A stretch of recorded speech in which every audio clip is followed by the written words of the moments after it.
আসসালামু আলাইকুম। সবাই কেমন আছেন? আলহামদুলিল্লাহ আপনাদের দোয়ায় আমিও ভালো আছি। আশা করি আপনারাও ভালো আছেন। এতদিন একটু অসুস্থ ছিলাম আর একটু পরীক্ষা ছিল, তার জন্য আপনাদের সামনে ভিডিও নিয়ে আসতে পারিনি। তাই আজকে আপনাদের জন্য একটা চিকেন মোমো নিয়ে চলে আসলাম। তো এইভাবে আমি সবসময় চিকেন মোমো বানাই। আপনারাও বানিয়ে খাবেন, কেমন লাগে অবশ্যই জানাবেন। এতে এখানে চিকেনগুলো ব্লেন্ডার করে নিব, কুচি কুচি করে নিছি এখানে। আর এতদিন অনেক অসুস্থ ছিলাম, যার জন্য আপনাদের কাছে সামনে ভিডিও নিয়ে আসতে পারিনি। সবাই দোয়া করবেন যেন আমি যাতে সুস্থ হয়ে যাই।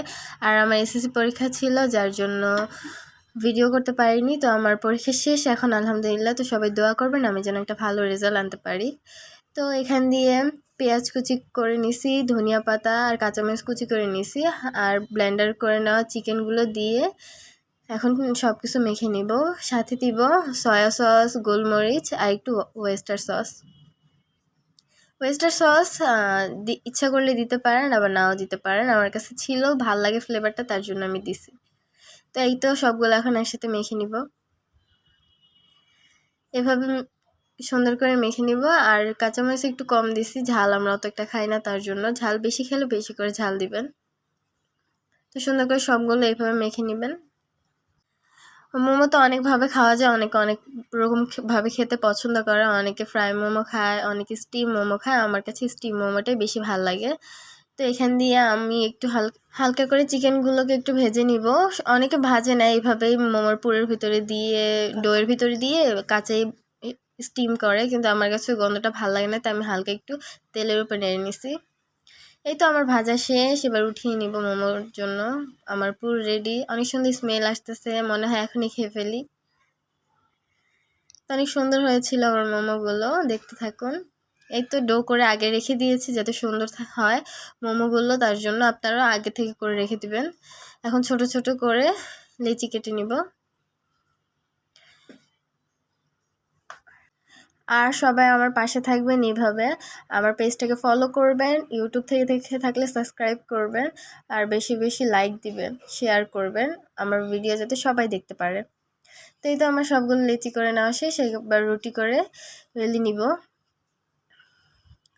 বেলা শেষে ছোট ছোট করে কেটে নিব। আপনারা ছোট ছোট করে বেলে নিতে পারেন, আমি বড় করে বেলে কেটে নিছি, ওইভাবে আমার দেখতে ভালো লাগে এবং সুন্দর লাগে তাই। এই তো আমার রুটি বেলা শেষ, এবার ছোট ছোট করে কেটে নিব। এভাবে কাটলে মোমো দেখতে সুন্দর লাগে। আর এভাবে করলে মোমো বানাতেও তাড়াতাড়ি হয়, সুবিধা হয়। তো কে কীভাবে মোমো খান, কীভাবে খেতে পছন্দ করেন অবশ্যই আমাদেরকে কমেন্টে জানাবেন।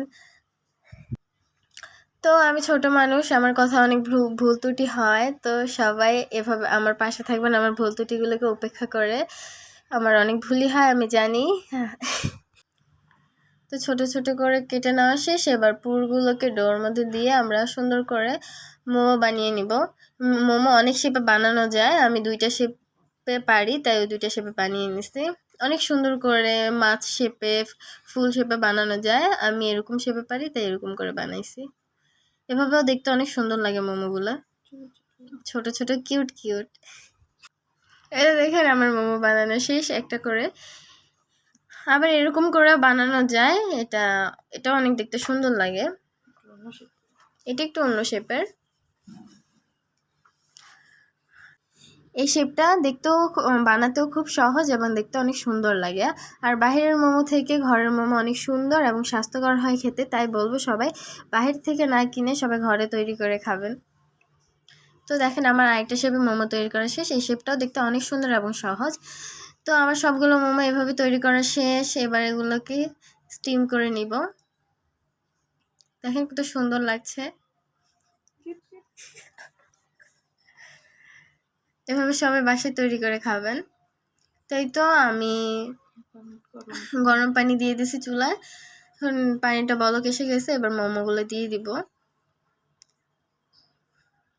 সবগুলো মোমো একটা একটা করে দিয়ে দিব। মোমো স্টিম করার জন্য আলাদা পাতিলা থাকে, বাট আমাদের পাতিলা নেই, তাই আমরা ডাইরেক্ট গরম পানিতে করে দিছি মোমো। তো আমাদের মোমো স্টিম করা শেষ, এবার তুলে নিব। দেখেন কত সুন্দর হয়েছে মোমোগুলো। তো সবাই ভালো থাকবেন, আসসালামু আলাইকুম।